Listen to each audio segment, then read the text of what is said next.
prolonged exposure to loud noise alters how the brain processes speech, potentially increasing the difficulty in distinguishing speech sounds, according to neuroscientists. Exposure to intensely loud sounds leads to permanent damage of the hair cells, which act as sound receivers in the ear. Once damaged, the hair cells do not grow back, leading to noise-induced hearing loss.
If countries can specialize in certain goods, they can benefit from economies of scale and lower average cost.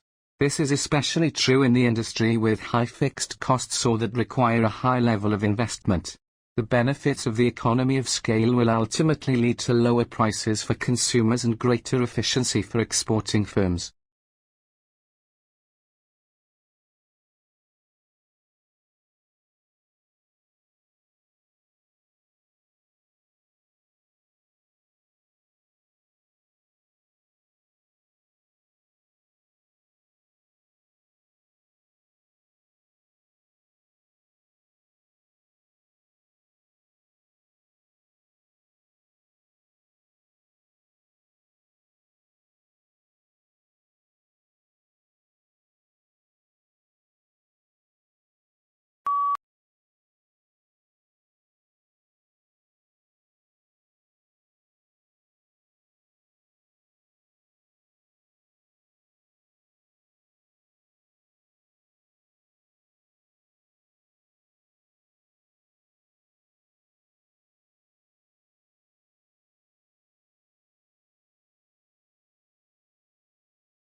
If a doctor expects a treatment to be successful, a patient may experience less pain and better outcomes, according to a new study.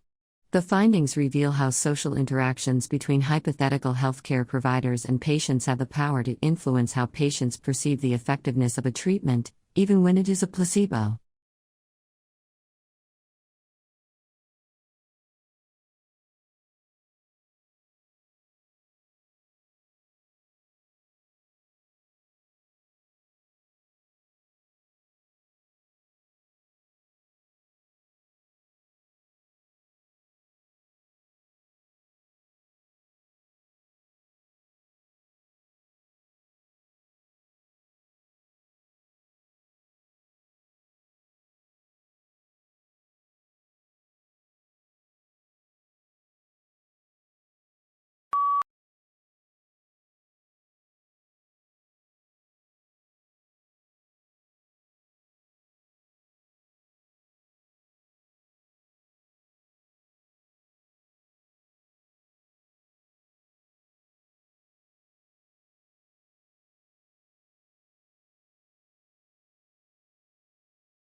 Finally, the experimenters examined real insects.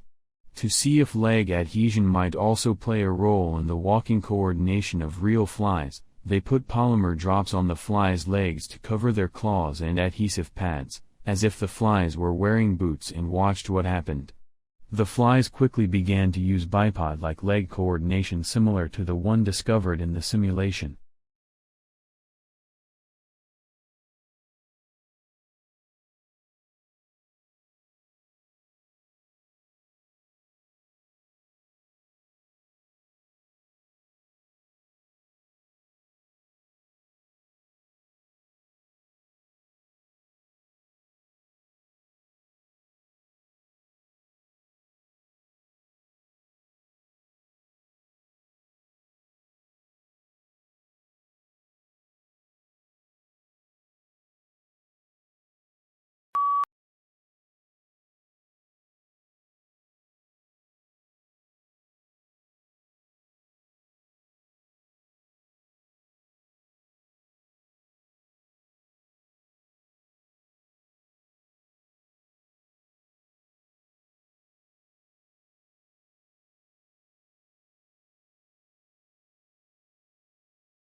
Homeless people don't have a place to live.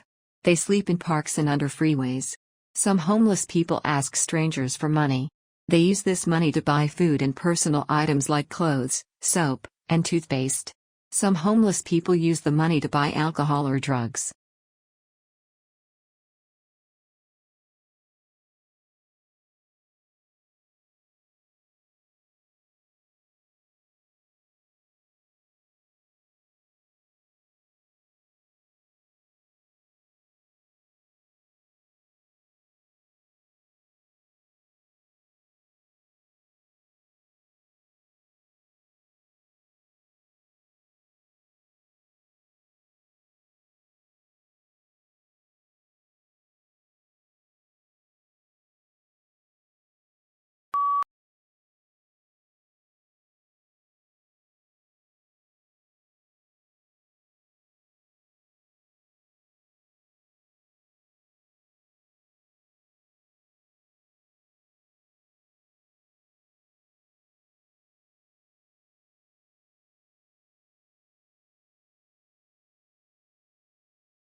As to the Industrial Revolution, one cannot dispute today the fact that it has succeeded in inaugurating in a number of countries a level of mass prosperity which was undreamt of in the days preceding the Industrial Revolution.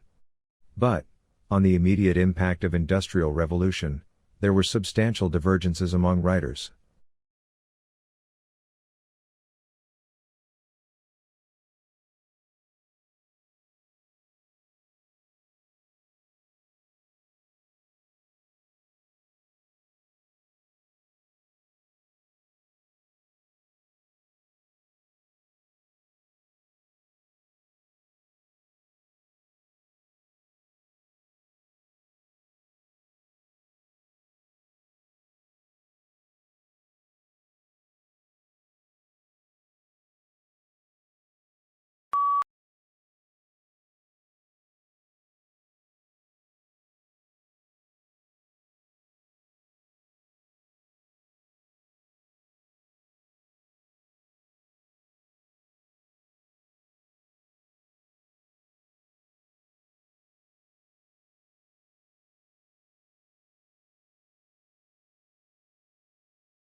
The core of the problem was the immense disparity between the country's productive capacity and the ability of people to consume. Great innovations in productive techniques during and after the war raised the output of industry beyond the purchasing capacity of U.S. farmers and wage earners.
Hunters of extraterrestrial life may want to listen particularly closely for signals originating at star systems within that narrow band of galactic sky.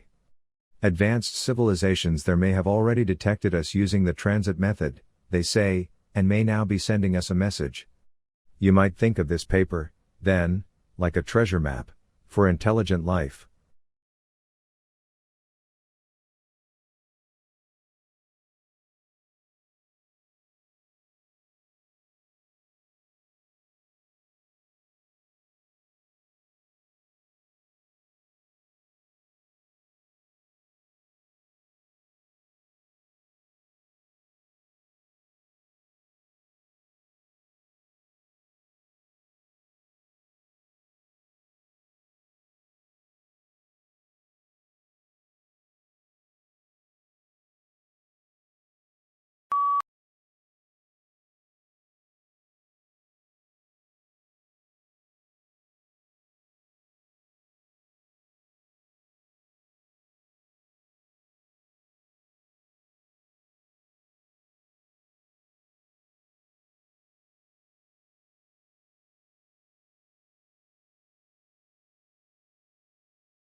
Much of today's business is conducted across international borders. And while the majority of the global business community might share the use of English as a common language, the nuances and expectations of business communication might differ greatly from culture to culture.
Companies will want to be known not just for the financial results they generate, but equally for the imprint they leave on society as a whole.